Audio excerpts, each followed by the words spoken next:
Saya pernah berpikir bahwa menjadi saudara kembar identik berarti kami akan selamanya bersama, tak terpisahkan oleh apapun di dunia ini.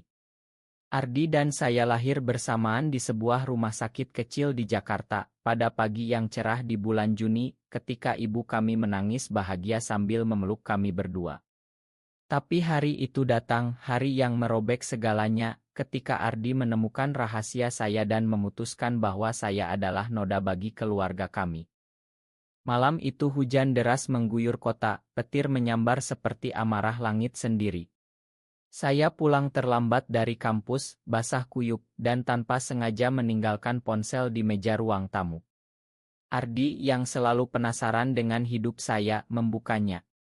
Dia melihat pesan-pesan dari Rea, teman kuliah yang telah menjadi lebih dari sekadar teman bagi saya.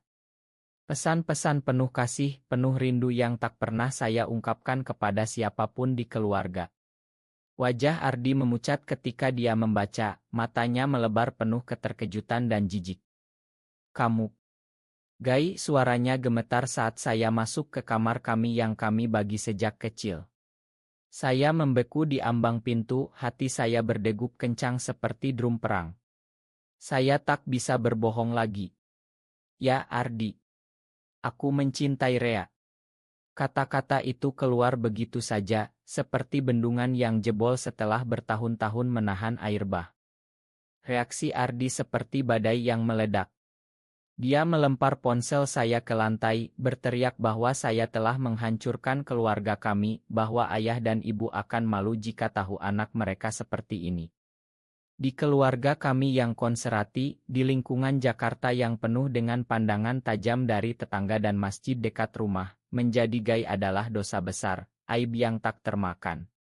Ardi yang selalu menjadi anak kesayangan yang mirip sekali dengan saya tapi lebih tegas dan disiplin, tak bisa menerima bahwa saudara kembarnya rusak. Keesokan harinya, semuanya berubah drastis. Ayah dipanggil pulang dari kantor lebih awal. Mereka mengadakan sidang keluarga di ruang tamu yang gelap, dengan aluran terbuka di meja sebagai saksi bisu. Ibu menangis tersedu-sedu, ayah diam saja tapi matanya penuh kemarahan. Ardi yang menceritakan semuanya, dengan suara penuh keyakinan bahwa ini demi kebaikan keluarga. "Dia harus pergi, ya. Kita tak bisa biarkan aib ini menyebar." Saya mencoba menjelaskan bahwa ini bukan pilihan, bahwa saya tetap anak mereka, tetap mencintai keluarga. Tapi kata-kata saya tenggelam dalam tangis ibu dan amarah ayah. Akhirnya, keputusan dijatuhkan, saya diusir. Bukan ke jalanan tapi ke garasi belakang rumah, yang selama ini kosong dan berdebu. "Kamu tinggal di sana sampai kamu sadar dan berubah," kata ayah dingin.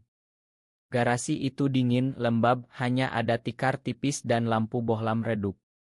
Pintu dikunci dari luar setiap malam.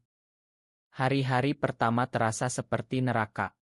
Saya meringkuk di sudut, menangis sendirian, memikirkan Rea yang khawatir karena saya tak balas pesannya. Saya merindukan kamar hangat, makanan ibu, bahkan obrolan malam dengan Ardi tentang sepak bola atau mimpi kami jadi pengusaha sukses. Tapi Ardi tak pernah datang. Dia menghindari saya, seolah saya penyakit menular. Rea akhirnya menemukan saya melalui teman kampus.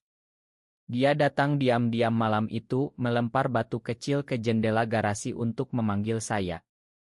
Wajahnya penuh kekhawatiran saat melihat saya kurus dan pucat. "Ari, ini gila. Kamu harus keluar dari sini." Kami berbicara melalui celah pintu, tangan kami saling genggam melalui kisi-kisi besi. Sentuhannya hangat, penuh cinta yang membuat hati saya kembali bernyawa. "Aku cinta kamu apapun yang terjadi," bisiknya. Saat itu, di tengah kegelapan garasi, cinta kami terasa seperti cahaya satu-satunya. Tapi keluarga tak berubah. Ibu kadang menyelinap membawa makanan, matanya basah tapi tak berani membela. Ayah tetap tegas, Ardi semakin dingin. Saya mulai bekerja kecil-kecilan sebagai mekanik di bengkel dekat rumah, karena garasi itu ironisnya dekat dengan dunia oli dan mesin. Saya belajar mandiri, tapi luka di hati semakin dalam. Apakah ikatan kembar kami benar-benar putus hanya karena cinta yang berbeda? Waktu berlalu lambat di garasi itu. Sudah 2 bulan saya tinggal di sana, seperti tahanan di rumah sendiri. Pagi-pagi, saya keluar untuk mandi di kamar mandi belakang, makan secuil roti yang ibu selipkan, lalu bekerja di bengkel kecil yang saya temukan tak jauh dari rumah. Malam hari, kembali terkunci, sendirian dengan pikiran yang berputar-putar. Rea menjadi penyelamat saya. Dia datang hampir setiap malam, membawa makanan hangat atau hanya duduk di luar pintu bercerita tentang hari kami di kampus.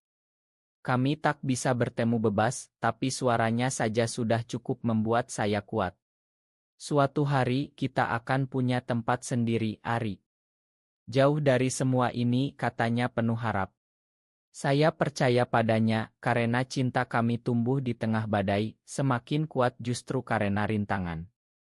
Tapi di dalam rumah, suasana semakin tegang. Ardi mulai sering sakit-sakitan. Awalnya hanya lelah, pusing, tapi lama-lama dia pucat, mudah lemas. Ayah dan ibu khawatir, bawa ke dokter. Hasilnya mengejutkan, Ardi menderita anemia berat, tapi lebih dari itu ada masalah dengan sumsum tulangnya. Dokter bilang butuh transfusi darah khusus, dan yang paling cocok adalah dari saudara kembar identik. Darah dari kembar memiliki kecocokan hampir sempurna, kata dokter itu. Saya tahu berita itu dari ibu yang datang menangis ke garasi. Ari, Ardi butuh darahmu. Tolong. Dia saudaramu. Hati saya campur aduk. Marah karena mereka mengusir saya, tapi juga sedih melihat Ardi sakit. Kami kembar, darah kami sama, jiwa kami pernah satu. Bagaimana bisa saya biarkan dia menderita? Malam itu, Ardi datang sendiri ke garasi untuk pertama kalinya. Wajahnya pucat, tubuhnya kurus. Dia membuka pintu dengan kunci cadangan, berdiri di ambang, tak berani masuk. Ari. Ma, suaranya pelan, gemetar. Saya diam saja, menatapnya. Kami begitu mirip, seperti cermin, tapi kini ada jurang di antara kami. Dokter bilang aku butuh darahmu. Kalau tidak, aku bisa mati. Kata-kata itu seperti petir. Saya bangkit, mendekatinya. Kenapa baru sekarang, Di? Setelah kamu usir aku seperti anjing. Air mata saya mengalir. Ardi menunduk, tangannya gemetar. Aku takut, Ri. Aku pikir kalau aku jauhkan kamu, keluarga kita aman dari aib. Tapi sekarang, aku sadar kamu bagian dari aku. Kami berpelukan untuk pertama kali setelah berminggu-minggu. Pelukan itu penuh tangis, penuh penyesalan. Ardi menceritakan bagaimana dia sebenarnya tahu tentang Rea lebih awal, tapi marah karena takut kehilangan saya sebagai saudara normal. Dia iri pada keberanian saya mencintai, sementara dia sendiri menahan perasaan pada seorang gadis di kampus karena takut ayah. Keesokan harinya, saya donor darah untuk Ardi di rumah sakit. Prosesnya lancar, darah saya mengalir ke tubuhnya, menyembuhkan perlahan. Ayah dan ibu melihat saya dengan mata baru, penuh rasa bersalah. Tapi Ardi yang paling berubah. Dia memeluk saya erat setelah sadar dari transfusi. Terima kasih, saudaraku. Aku salah besar. Tapi konflik belum selesai.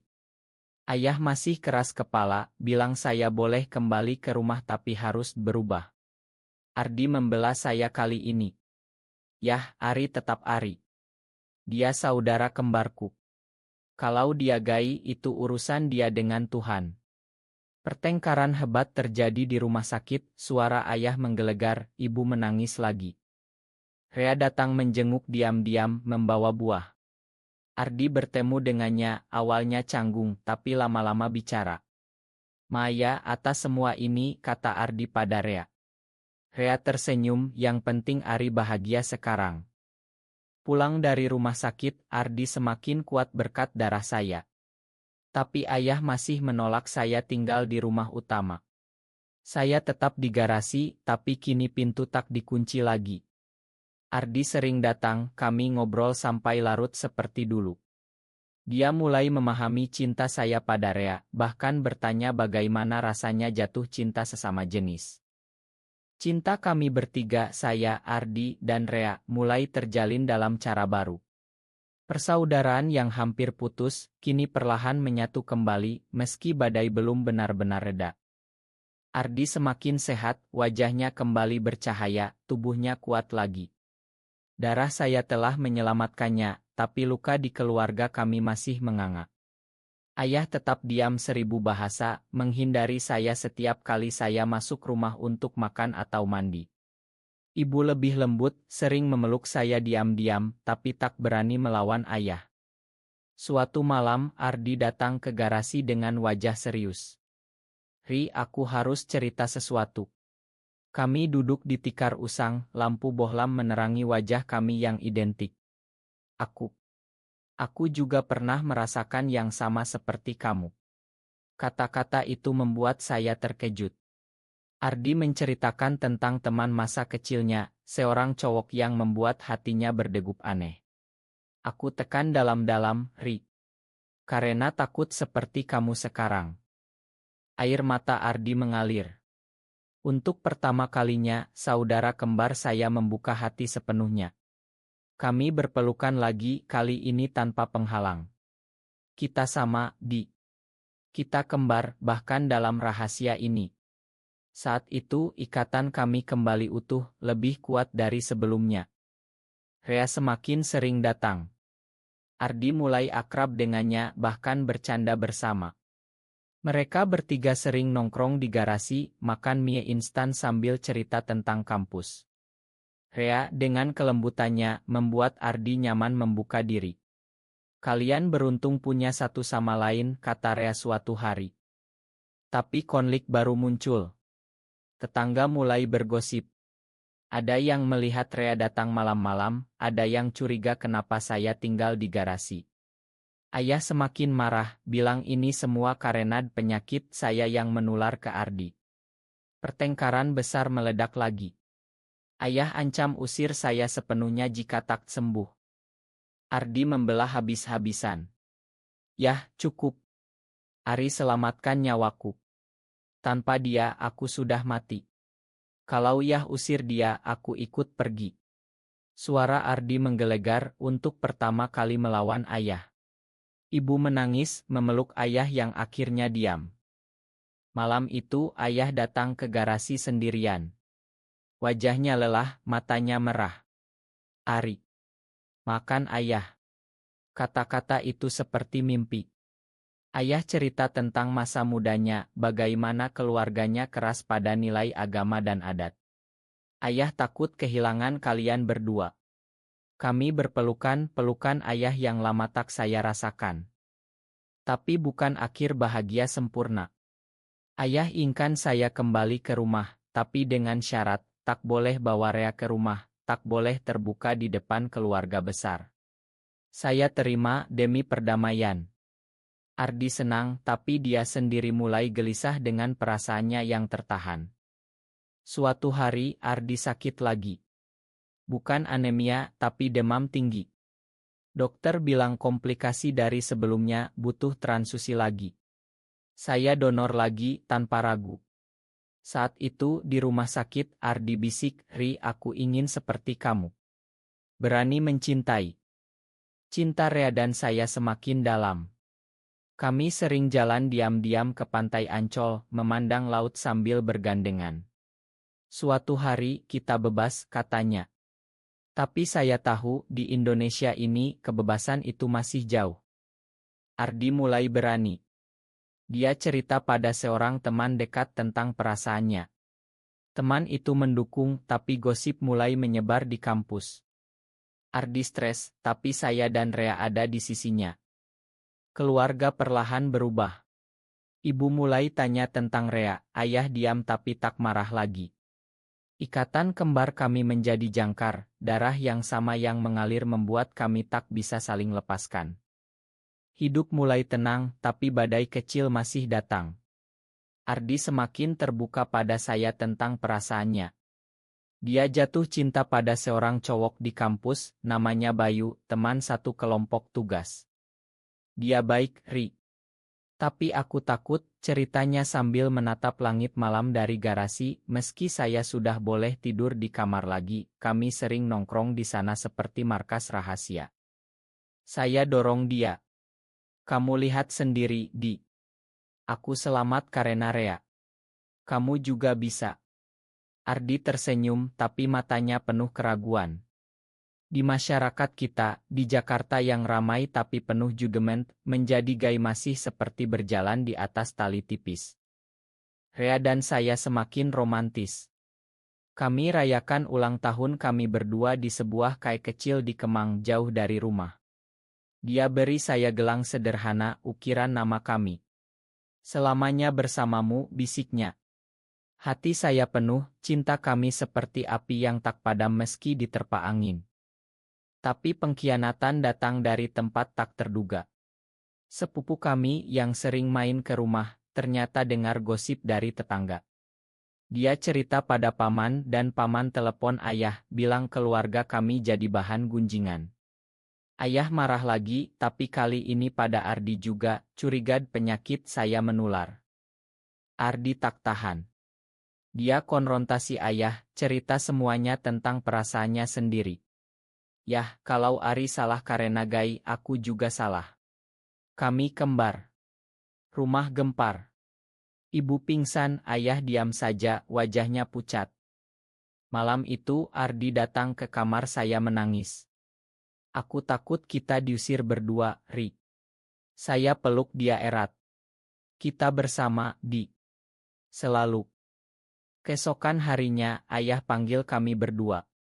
Dia cerita panjang tentang perjuangannya membesarkan kami, bagaimana dia takut kami menderita di masyarakat yang keras. Ayah salah.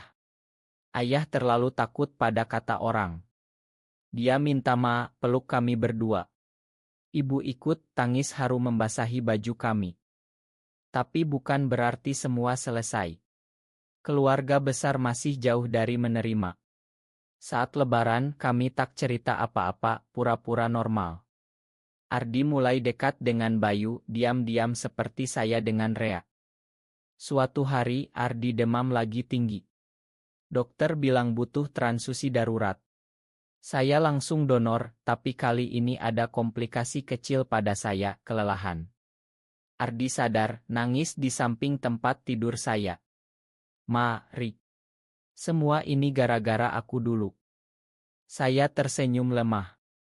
Kita kembar, Di. Darah kita satu. Nyawa kita satu. Rea dan Bayu datang menjenguk, pertama kali bertemu di rumah sakit. Mereka saling pandang, lalu tertawa bersama. 4 pemuda, 2 pasang cinta, saling mendukung. Pulang dari rumah sakit, keluarga kami lebih erat. Ayah mulai baca buku tentang diam-diam, ibu masak spesial untuk Rea saat dia datang pertama kali ke rumah. Cinta kami berkembang, penuh drama tapi juga kehangatan. Tahun berganti, kami semakin dewasa. Saya dan Rea lulus kuliah, mulai kerja di perusahaan yang sama. Ardi dan Bayu juga resmi pacaran, meski masih rahasia dari banyak orang. Keluarga kami menjadi pulau kecil toleransi di tengah samudra konserati. Tapi konflik terakhir datang saat Ardi kecelakaan motor. Dia kritis, butuh transfusi besar-besaran. Golongan darah kami langka dan stok rumah sakit habis. Hanya saya yang bisa selamatkan dia lagi. Saya donor sebanyak mungkin meski dokter khawatir pada kesehatan saya. Ardi selamat, tapi saya lemah berminggu-minggu. Saat itu ayah duduk di samping tempat tidur saya, pegang tangan saya erat. Kamu pahlawan keluarga ini, nak. Ardi bangun, peluk saya lemah. Aku berutang nyawa padamu berkali-kali, Ri. Rea tak lepas dari sisi saya, Bayu dari Ardi. Cinta mereka berdua juga semakin dalam, saling menguatkan. Keluarga besar akhirnya tahu saat pemakaman nenek, gosip menyebar. Ada yang menjauh, ada yang marah. Tapi ayah berdiri tegar. Anak-anakku begini adanya. Kalau tak suka, silakan pergi. Banyak yang pergi, tapi yang tinggal lebih tulus. Kami belajar bahwa keluarga sejati adalah yang memilih bersama di saat sulit. Saya dan Rea pindah ke apartemen kecil, Ardi dan Bayu ikut kadang akhir pekan. Kami empat bersaudara dalam cinta. Hidup tak mudah, tapi penuh makna. Bertahun-tahun kemudian kami semua bahagia dalam cara kami sendiri.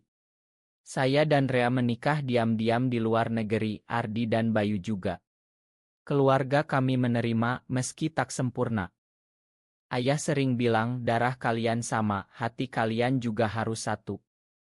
Ardi selamat berkat saya, tapi saya juga selamat berkat dia, karena dia ajarkan saya arti pengampunan. Cinta kami meski berbeda adalah cinta sejati. Di Indonesia yang keras, kami temukan oasis kecil kebahagiaan. Akhirnya, kami paham, keluarga bukan tentang sempurna, tapi tentang saling selamatkan apapun yang terjadi. Ikatan kembar kami abadi, darah kami menyatukan, cinta kami membebaskan.